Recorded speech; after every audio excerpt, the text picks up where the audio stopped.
Et le bébé, il va bien? Caroline et Marceline ont bien pris leur marque. Depuis 2 semaines, elles évoluent parmi les équipes du centre hospitalier.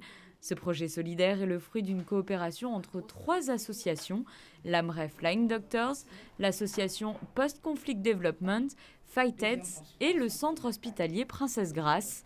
Les 2 sages-femmes sont venues de Côte d'Ivoire afin de renforcer pendant 1 mois leurs compétences. L'accueil, c'est déjà la guérison à 80%. Et ça, vraiment, j'ai aimé, c'était super. Chez nous, on ne fait pas de rééducation du périnée. Il y a certaines activités qu'on ne fait pas, qu'on a essayé de découvrir ici. Et c'est intéressant. Je pense que nous allons exporter toutes ces choses, être aux petits soins des femmes, comme nous pouvons. Il ne faut pas se leurrer. Là-bas, ce n'est pas évident pour tout le monde, la péridurale, ce n'est pas évident. Parce que les moyens financiers ne sont pas toujours disponibles pour tout le monde. Donc ce n'est pas évident, mais c'est quelque chose qu'il faut, je pense, apprendre à proposer pour que celles qui peuvent vraiment le fassent. Depuis une dizaine d'années, le CHPG est très impliqué dans le domaine de la coopération internationale. L'établissement accueille régulièrement des stagiaires de différents pays. Il faut arriver à imaginer ce que sont les conditions de travail dans ces pays-là et les conditions sanitaires qui sont très très difficiles. Et je trouve que c'est une ouverture extrêmement riche.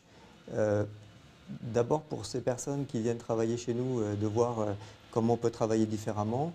Et pour nous aussi d'avoir leur expérience ou leur retour. Et nous y sommes très attachés depuis un certain temps parce qu'en dehors de l'expérience actuelle, nous avons déjà un partenariat, des échanges avec le Sénégal, avec notamment l'hôpital de Pikine dans la région de Dakar. C'est la première fois que ça se fait avec l'AMREF et de sages-femmes qui viennent de Côte d'Ivoire. Donc nous n'avions pas pour l'instant de cette expérience-là, et c'est très intéressant. Aujourd'hui, une sage-femme formée selon les derniers standards peut fournir 87% des soins essentiels dont ont besoin les femmes et les nouveau-nés. Dans certains pays, la mortalité maternelle et infantile reste un véritable fléau. Les sages-femmes ont un rôle primordial pour améliorer les conditions de santé de la mère et de l'enfant. Ce projet de formation de sages-femmes était une première, mais a pour ambition d'être renouvelé régulièrement.